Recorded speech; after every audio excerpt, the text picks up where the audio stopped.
Okay, hi everybody. We are up to chapter 9, which will discuss race this time. And so we're really getting close to the end now.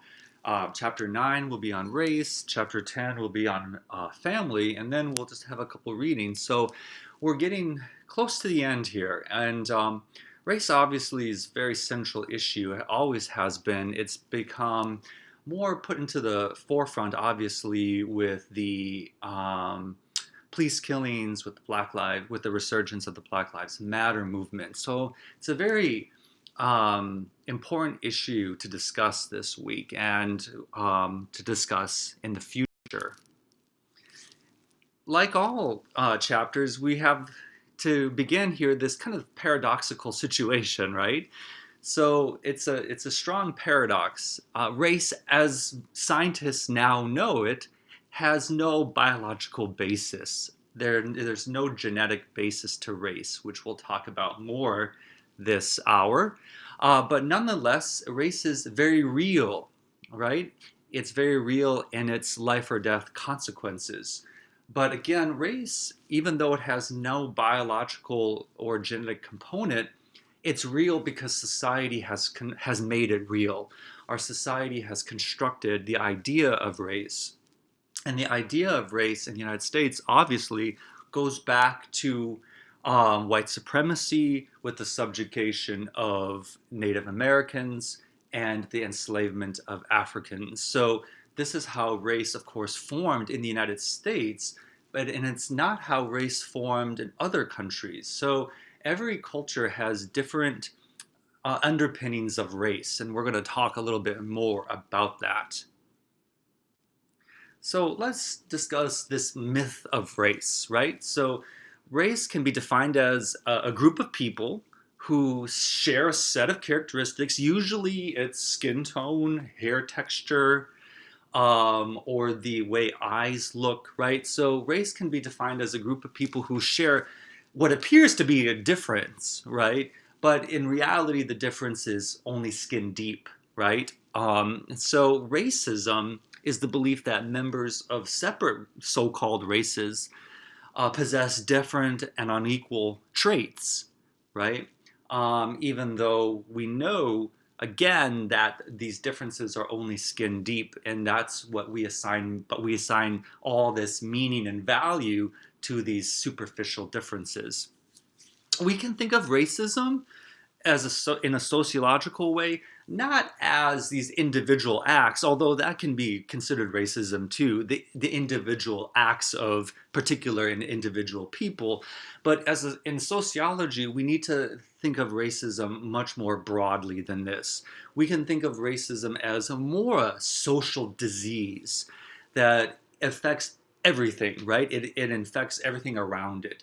We can think of it as a social disease that institutionalizes and justifies unequal treatment, right?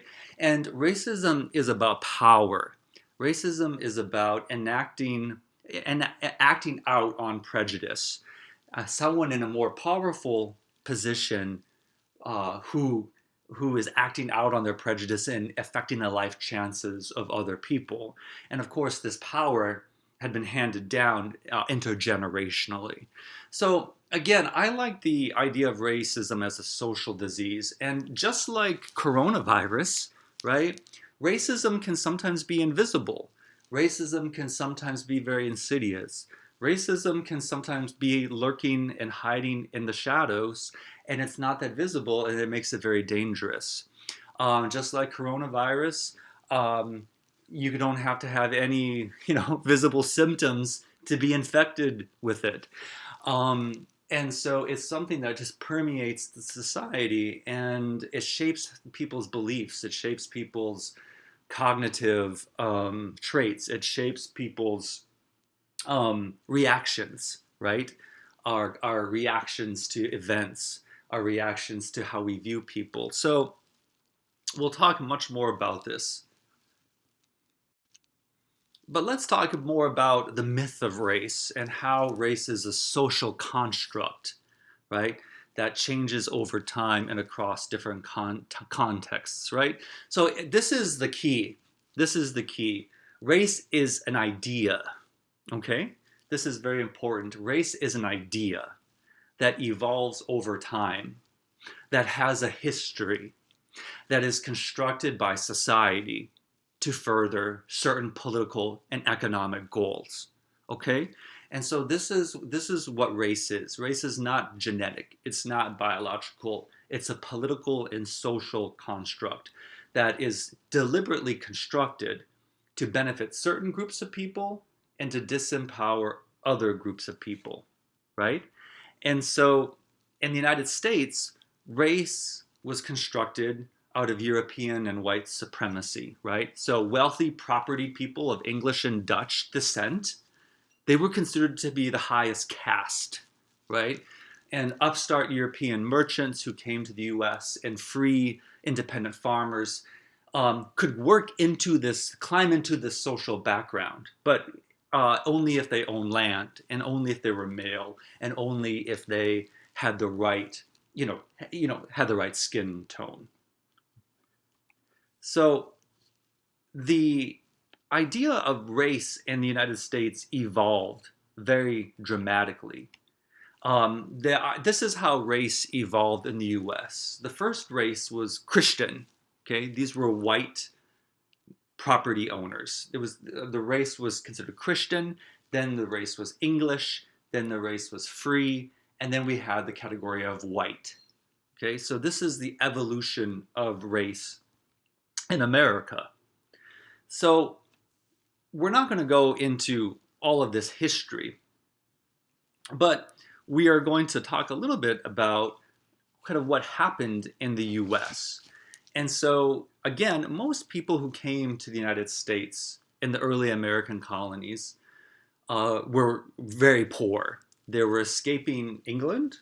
They mostly worked as indentured servants. They were not considered to be white, but they were considered to be the waste people of England, that in many instances were the poorest people of England. They had been in prison.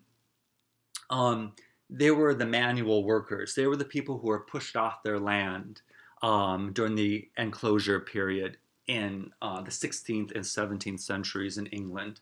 And really, America was a giant workhorse. Okay, early America was a giant workhorse for England's surplus poor. And there was all this work that had to be done: draining of swamps, the clearing of land, planting crops, soldiers to kill Indians, people to dig mines. And the commercial elites who controlled the early American colonies feared running out of indentured English servants, as well as Indians who they enslaved. And because they worried about running out of English indentured servants who could then, after 7 or 10 years pay off their debts and become quote unquote free, they began to import slaves, right? They began to import slaves from Africa. And so African slaves gradually began to be seen as slaves associated with hard labor. They were a separate category. They were not fully human. Okay? So, and then Indians, the indigenous peoples of America, were seen as sort of brown white people. Okay? Well, I know that sounds strange, but they were kind of seen as brown white people, more savvy and intelligent than African slaves. That's how they were perceived by the commercial elites. But they had to be stripped of their quote unquote Indianness, right? They had to be stripped of their culture, of their language, of their customs. They had to be Christianized and controlled. And if you take my race and ethnic relations class, we'll talk. I talk a lot about how the Indians were the people who at least weren't killed or died of diseases, that they were forcibly Christianized. Children were, of course, taken away from their parents, put into boarding schools in which they were whipped, in which they were punished for speaking in any of their native tongues or practicing their native religions. So they were stripped of their culture, stripped of their community, stripped of their identities, and put into reservations, controlled, Christianized, and had, of course, very detrimental effects on them that the Native American communities are still grappling with today. But right, so this was our racial categories, right? So you had white men of property who were not considered white at that time, but Christian or free on the top, followed by landless white, so-called white people, people from poor English settlers. Then you had the Native American population, and then on the bottom were African slaves. So again, this is how we see race as a social construct that changes over time and changes across different contexts. Okay, so just to give you one more example of this, Barack Obama would not be considered black in the country of South Africa. Okay, because Barack Obama's mother was Irish and she was white, right? And so he's considered African American in the United States or black in the United States, but he wouldn't be considered black in South Africa. He would be considered the term colored in South Africa, which is a mix of European and African ancestry. Okay, so there are actually like 4 or 5 different racial categories that South Africans have created. The Brazilians have created about 60 different racial categories, and Barack Obama would not be considered black either in South in Brazil. He would be considered sort of mixed, okay, or pardo, Pardo. Okay, so this is how race is an idea. It's constructed based upon the needs of the elite in that society to kind of conquer and divide and conquer. Okay, so going back to the concept of race, or continuing on with the concept of race, some of you might have heard of the term social Darwinism. It's a 19th century theory, and it led to the creation of all this fake science, kind of fake race science. It was an idea that some races were inherently genetically superior than others. It's related to what's the concept of eugenics and the eugenics movement. Social Darwinism, again, came about in the 19th century, and it was about so-called the survival of the fittest, right? And that certain races were more fit than others, were more intelligent than others, and just naturally, certain races would be on top. And of course, the race on top was the European white race. Now, it's very important to note that social Darwinism has nothing whatsoever to do with Charles Darwin's theory of natural selection, which is not at all about the survival of the fittest. The theory of natural selection by Charles Darwin is all about that certain organisms adapt, and pass on traits that are more advantageous for adaptation to a particular environment. So it's not at all about the survival of the fittest. Charles Darwin actually never even talked to, that's not what he said, right? The survival of the fittest actually came from totally different ideas from totally different individuals. So let's talk more about eugenics, right? So this is the science of genetic lines and that inheritable traits passed on from generation to generation, and that certain bloodlines would be bred into populations for positive traits, and then you would breed out the negative traits. So eugenics is all based upon this theory of that there were superior races and inferior races, and you wanted to increase the fertility rates of the so-called superior groups and decrease the fertility rates of the so-called inferior groups. And so we now know that obviously this wasn't true, that everyone is genetically similar. There are no separate human races. There's only one race, human race. And in reality, everyone is African if you go back enough generations. Okay, everyone is African underneath the skin. The first, the first human beings, or the groups of people that would become Homo sapiens, came from Southeast Africa about 400,000 years ago. And obviously, when people moved out of Africa following food or climate differences, their bodies and skin tones adapted to the climates in those areas. So you had dark skinned people from Africa, where we all originated from, after tens of thousands of years living in around, Northern Europe where there isn't a lot of sun, you obviously don't develop a lot of melanin, right? And the same goes for other regions of the world. Skin tone is all tied to the intergenerational exposure to sunlight. Okay, so the eugenics movement was very significant in the United States. The U.S. actually was the center of the eugenics movement.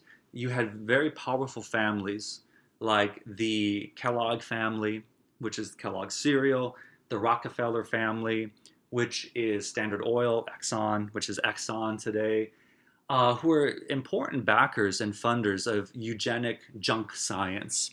And the Nazis actually, Hitler and the Third Reich and the Nazis actually took the ideas that took root in the U.S. and applied them to Germany and applied them to race in Germany, of course, where the Jews were deemed a race and treated as inferior, obviously, and then had to, according to the Nazis, had to be wiped out to save the pure white German Aryan race. So that's very important to understand our history. This race junk science was pioneered in the U.S. and it impacted the entire world, including the Holocaust in Germany and in Central and Eastern Europe.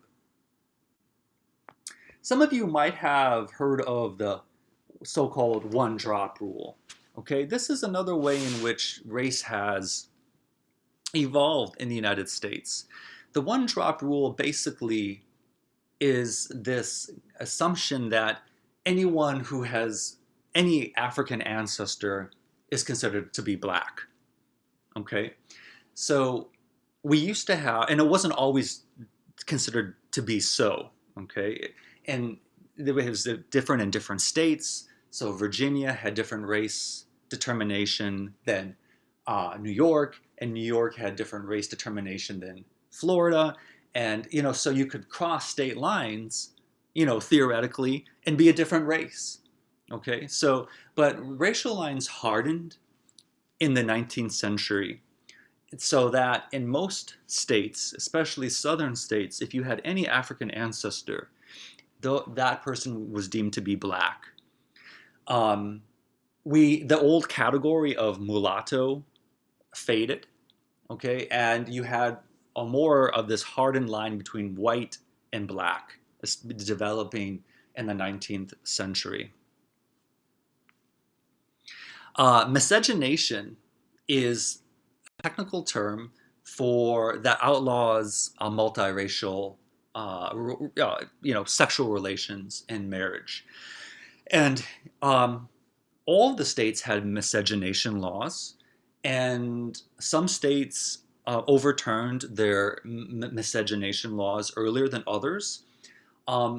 Most of the southern states had miscegenation laws up until the late 1960s, and it was only the result of the Loving versus Virginia case that went all the way to the Supreme Court that overturned our last laws against miscegenation, or our last laws against interracial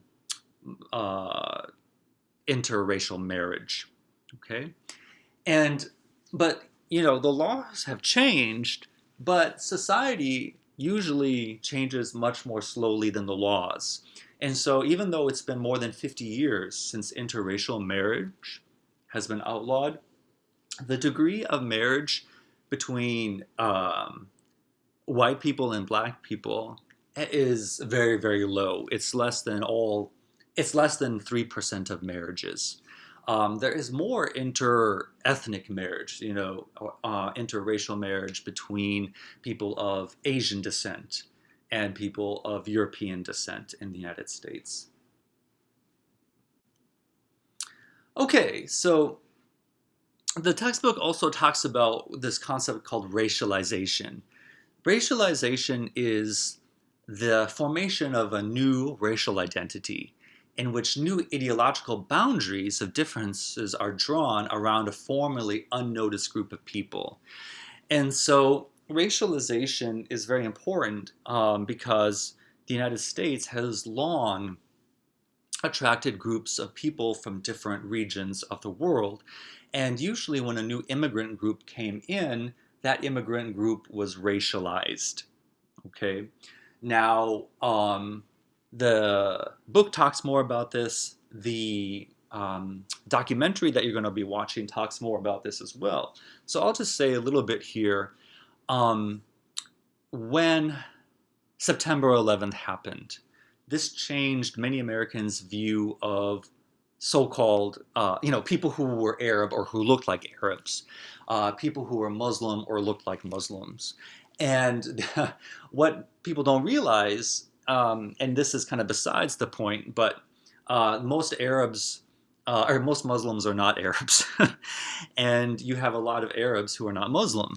So, but people don't know this; they get confused, they get tricked. But that's kind of an aside. Going back to 9/11, this community that was largely not invisible, but people didn't really think about Muslims very much, or they didn't think about Arabs very much. But after 9/11, this was put into view, and all of a sudden you had this new racialization of the Arab population or the Muslim population, and people labeled Muslims or all Arabs as terrorists. Okay, and obviously it was false stereotypes. And to his benefit, George W. Bush was very good about this. He urged and pleaded with Americans not to racialize people of Muslim descent, something that's been very different, completely the opposite with Trump, who tries to incite racial differences and racialization. That's an example with the Muslim community, but this goes back into Chinese immigrants, into Japanese immigrants, into Puerto Ricans who came to the U.S., the mainland U.S., in large numbers in the 1950s and the 1960s for better economic opportunities, particularly in New York City when they left the island. Even the Italians and the Irish were racialized in the 18th and 19th centuries, respectively. And the Italians and the Irish were eventually, invited into the category of white by the 20th century, but it took some time. And so this is how racialization works. And some people, notably people of African descent, um, are probably the least likely to be sort of granted this category of whiteness, even though people like the Irish and the Italians who weren't considered white in the 19th century were given the honorary status of being white by the 20th century. Let's talk a little bit more about this concept of race. I'm sure most of you have encountered these advertisements on television and on the internet, Ancestry.com or 23andMe, and it's a very popular tool for people who are sort of wanting to know more about their background. But and it's interesting in the sense that you get to know a little bit about more of your geographic background, but it's important to note that this is all about geography and not race, because race isn't biological. Again, race isn't genetic. So I think if they were recast, these companies recast their and reconceptualized their business model as where's this geographical space that where your heritage is from. This makes much more sense in a scientific sense. Um, and I hope it's not reinforcing these outdated notions of race. Okay. Okay, Janan Reed discusses her research on Muslims in the United States. Um, that's a good part of the book. I'll let you read more about that. Muslims are currently about 1% of the population in the United States, and they are very diverse as far as their backgrounds. You have European Muslims, you have African Muslims, Asian Muslims, you have Middle Eastern Muslims, and so Muslims are no um, one group of people that is homogenous. There's a lot of diversity in the Muslim experience in the United States, and that's important to note. And Janan Reed talks about that. Then you have symbolic ethnicity. This is ethnicity that is more individualistic in nature and really without social cost to the individual. So a symbolic ethnicity is sort of, St. Patrick's Day, as we see here with the Irish and others celebrating the supposed Irish, culture and heritage, even though the people in Ireland are completely different than Irish Americans in their culture and sensibilities and ideologies. But this is something, of course, that is just celebrated. It becomes more of an individualistic enterprise. Or it's, the Dutch immigrants in Western Michigan, in Holland, that celebrate Tulip Month, Tulip Pride. Um, Notwithstanding the fact that the Dutch Americans that live in Western Michigan completely different now than the actual people who live in Amsterdam. Um, Very, very different in terms of their cultural outlooks, politics, religious ideas. Okay, so that's what symbolic ethnicity is. It's more of about individualistic celebration of heritage or what we think of as heritage, even though that heritage may not at all be what people think of as heritage may not at all be close to what actually happened historically. So again, this is a good example of how heritage can be socially constructed. Okay, now you've probably heard of this term pluralism. Pluralism in the context of race and ethnicity refers to kind of this coexistence, right? Okay, the presence and engaged coexistence and cooperation between numerous distinct groups in one society, with no one group having more rights than than the other group. So in theory, and in our Constitution, we have pluralism. But of course, until Reconstruction period after the Civil War, we pluralism only was referred to white men of property. So you had this you had no distinctions between Dutch Americans and British Americans or German Americans, but you still had this distinction between Europeans and non-Europeans. So it took social movements to open up US democracy and pluralism, right? So first took the abolitionist movement to give rights to African Americans. It took Civil War, the abolitionist movement. It took the early feminist movement to give democratic rights to women in the early 20th century. It took another civil rights movement to codify and to put into practice and law some of these constitutional amendments that were created after the Civil War. And then you had the Indian rights movement, you had the Hispanic rights movement, the Puerto Rican rights movement, that opened up society for we could actually achieve a modicum of pluralism. Okay.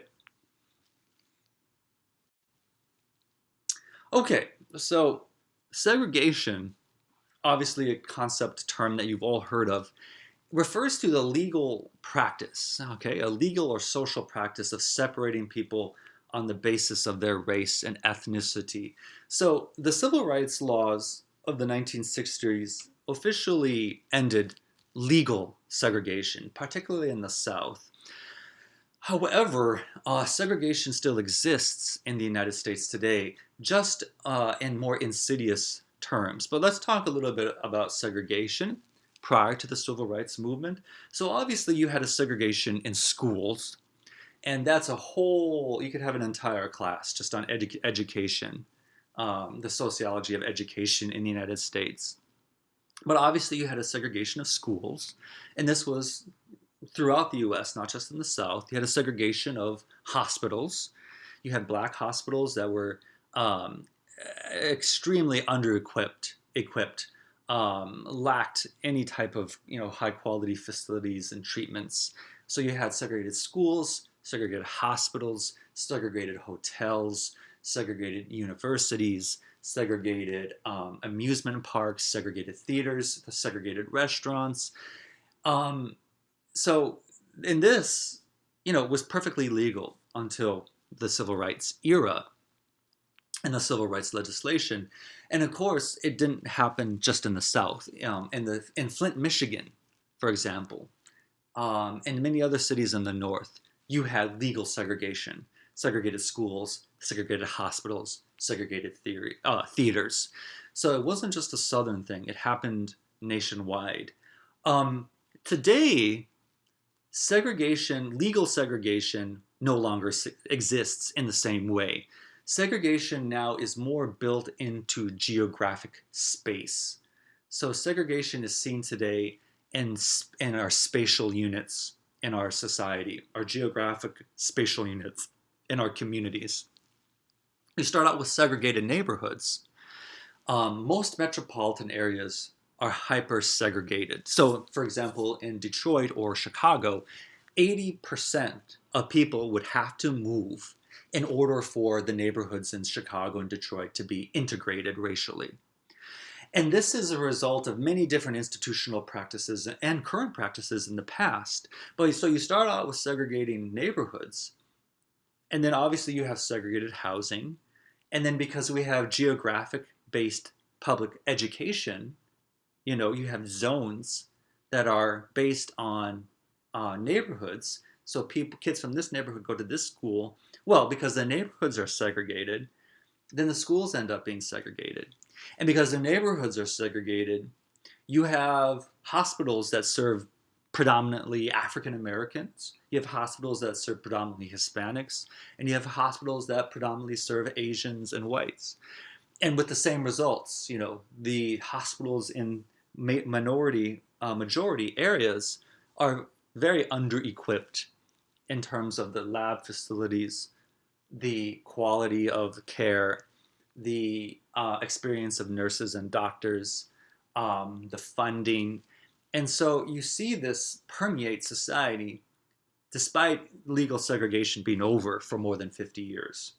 Okay, so you'll read about this more in the book. You'll see this more in the documentary, Race, the Power of Illusion.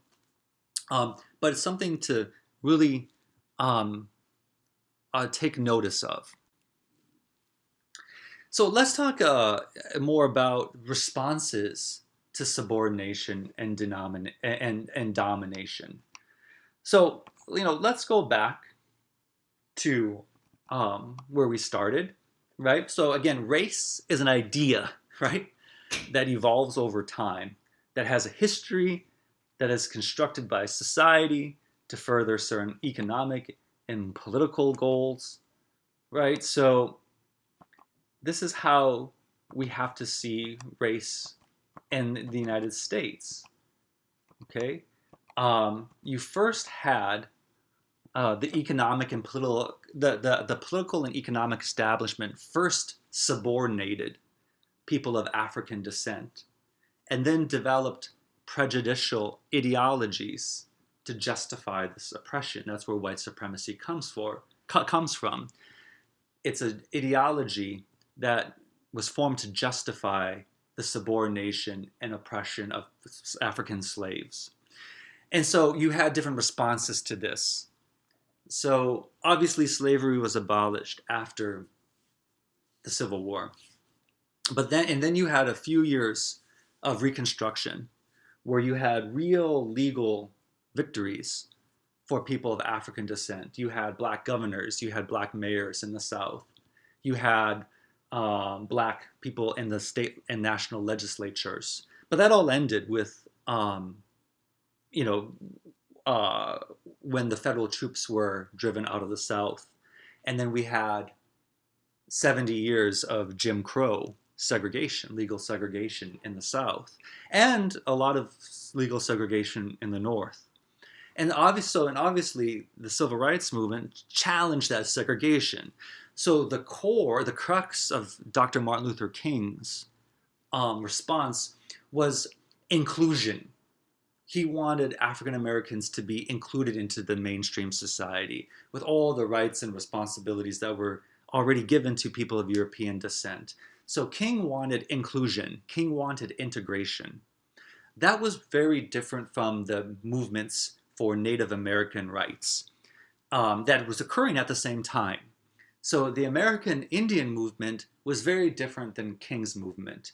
The American Indian movement fought for complete autonomy from white society, from the American government. They didn't want to be integrated into white society. They didn't want to be accommodated. They wanted to have supreme autonomy over the territory that they were handed down by the various treaties, that most of them were, of course, broken, and they ended up with much less territory than what was initially promised to them in all of these treaties. But nonetheless, they wanted autonomy in at least the territories that were the land bases that they controlled after several decades of at least fighting for a little bit of land. So the American Indian movement had a completely different conceptualization than the civil rights movement. Let's talk about these two terms that are very different. So prejudice refers to negative thoughts and feelings about an ethnic group or a racial group. So you can think of prejudice as rigid and unfair generalizations about an entire category of people. Prejudice is a thought. Prejudice is a judgment, right? Prejudgment. You can see that in the actual word, prejudgment. Again, you're judging someone on their supposed group relation, right? They're part of a group, part of a category, rather than judging them as an individual. That's what prejudice is. It's lumping an individual into an entire group, and that entire group has been lumped with stereotypes. Discrimination is very different. Discrimination refers to treatment, okay?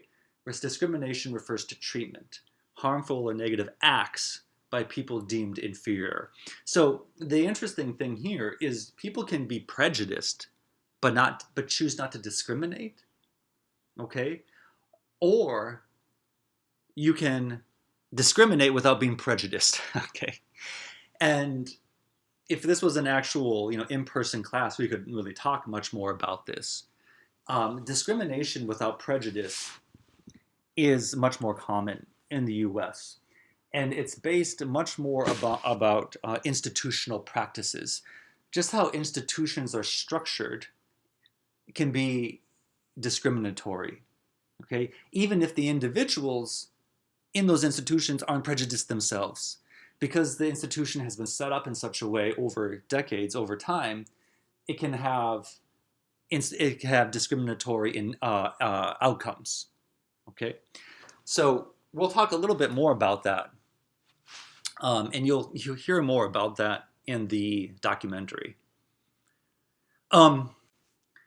Here's just a kind of a fun, not fun, but an interesting some thoughts here, some ideas here about how much racial ideas, how much racism is so embedded in the American experience that it almost becomes just normal, right? It becomes invisible, insidious. It almost becomes normal. It affects how things operate. It affects what's taught in the schools. It affects what is celebrated. It affects where people live, where people go to get their medical care. Right? So all of this is how they're treated by law enforcement. So these statements here are statements that are individual reflections of a wider racialized society. Okay? Okay, so we're almost done here, folks. So as far as prejudice and discrimination, we already talked quite a bit about this. Well, overt racism is for the most part considered socially undesirable, and obviously there's exceptions to that. And there's a new kind of racism on the rise in America and elsewhere that focuses much more on cultural and national differences. You could really see this with Trump's tone towards Mexicans, right? We don't tend to think of Mexicans as a race, and they're not. But it's the same type of trick, right? It's the same type of racialization process. You lump all people together, you stereotype them, you say that they're a problem, and you say that they shouldn't be part of the mainstream. You need to keep these people out of mainstream American society or America in general. So you see this with Mexicans. You saw this with Muslims, particularly after 9/11. You see this with other groups. And this is very much alive in Europe too, with refugees from Syria and elsewhere coming into Germany, coming into the UK, coming into France, have been highly, highly racialized. And that's, again, focused on national and cultural differences. Okay, so this is something that we really need to pay attention to. Okay, so we're not going to talk too much about this because the documentary does a really good job of discussing this. But how race matters. Is so tied to wealth. It's one of the most contributing factors to wealth in the US. A wealth gap exists between whites and minority groups in America that, of course, has historical roots, and therefore it cannot be simply overcome through achieving income equality, which will happen anyway. You had public policies formulated to address white, non-white disparities, but they haven't paid close attention to the legacy of racism. So let's talk about the wealth gap. So even though African Americans have less income than whites, they have about half the income that white people do. Whites have 10 times the wealth that African Americans do. And much of it is tied to property ownership. Much of it is tied to home equity. That's the majority of it. African Americans have quickly scaled the gap. They've quickly closed the gap in education between black people and white people. African Americans have quickly become college graduates. Still less likely to be high school and college graduates than whites, but the gap has narrowed considerably. So if you say, well, they're doing the right things, right? African Americans are going to college, they're trying to improve their social and human capital, but it's not translating into income gains, and it's certainly not translating into wealth gains. So there has to be something else going on. And a lot of this is tied to institutional racism regarding property ownership, regarding where people were where people were forced to live, the neighborhoods that they were forced to live in, and how racism has now become imbued in geographic space. And I mentioned that a little bit earlier. So you have all of these policies, redlining, blockbusting, racial covenants, that heavily tilted against African Americans from owning homes in desirable neighborhoods, from having those neighborhoods and those homes appreciate in financial value. And I'm not going to speak to this very much because the documentary focuses on this, but I'll speak to it just very quickly. Racial covenants were throughout the U.S., and it basically mandated that you could not sell a property to an African American person. So even if a white home seller was not racist, because of the neighborhood that they lived in, they were under a racial covenant that they could not sell their home to a black person. So this is what led to racial segregation in neighborhoods. So most racial covenants were outlawed in the 1950s and 60s, but they took new forms later on. Um, so racial covenants began to first at the private sector level, and then you had redlining. Redlining began when the federal government started to become a part of home ownership. Prior to the FHA, the Federal Housing Authority, being created in the 30s, you usually had to put up 50 to 60% of a down payment on a house.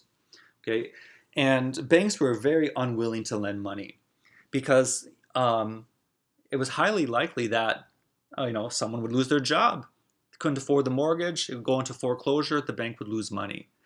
So we had very little home ownership prior to the 1930s. The federal government really created mass home ownership, and they created it through the Federal Housing Authority that backed up the loans that private banks gave. So the federal government basically said to the private banks, lend money, and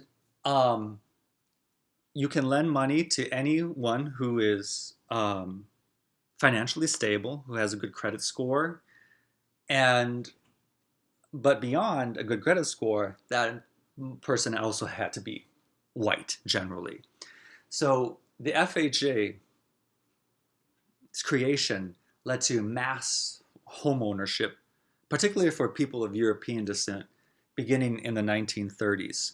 And the way that things were racialized was that it was deemed that if a black person moved into a white neighborhood, the white people would leave, and the property values would then fall dramatically. And because of this, the racialized ideas, any neighborhood that had more than 5% non-white residents was redlined, and they could not receive federal-backed mortgages and federal-backed home insurance. And so quickly, those neighborhoods fell into disrepair. They began to deteriorate because they were deprived of capital. Okay, so that's what redlining was. And redlining existed until the 1970s. It's basically drawing out different maps of metropolitan areas, giving them different codes of this. These are neighborhoods that are safe to invest in. These are neighborhoods that are not safe to invest in. And the neighborhoods that were not safe to invest in were the red neighborhoods, hence redlining. And so even white people who lived in these redlined neighborhoods, they couldn't get mortgages. Okay, so this is how racism impacts white people too. Because if you were living in a, more than a 5% minority area, you couldn't get easy access to loans and capital and insurance. And again, so those neighborhoods that were redlined, they quickly fell into disrepair because people couldn't sell their homes. They couldn't get loans to fix up their homes. They couldn't get insurance to repair their homes and to upgrade their homes. And so it had a particularly damaging impact on neighborhoods throughout the United States and metropolitan areas. Okay? And even though redline was banned by the 1970s, it still exists today in other terms. So you will have banks who will not lend in certain neighborhoods. But instead of saying, well, we're not going to lend in this neighborhood because it's black, they'll say, we're not going to lend in this neighborhood because it's a bad financial risk. Okay? And they blame sort of economics, even though economics is highly integrated with race as far as our geographic spaces of American cities. Okay? So blockbusting, something very different. Blockbusting occurred after the civil rights laws, which allowed African Americans to move into white neighborhoods and to get loans to move into white neighborhoods. And blockbusting was orchestrated by realtors and real estate investors. What they did is they would go door to door throughout neighborhoods that were maybe seen as, being favorable to African Americans moving into them. What they would do is they would go door to door, scaring white homeowners into selling their homes by saying, well, black people are going to move in, the neighborhood's going to go downhill, you better sell the property before your property value goes down.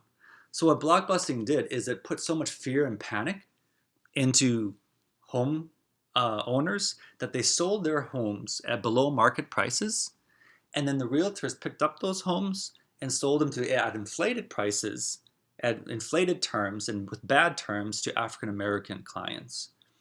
And you'd even have realtors in real estate agencies hiring a scary, scary in quotations, a scary looking black man, sit on a corner or stand on a corner in a street to kind of scare people into saying, oh my God, black people are moving into the neighborhood. Now's the time to sell. So blockbusting was a practice that is now banned still. It's banned now, but it had a horrible impact on American neighborhoods and cities in the 60s and 70s.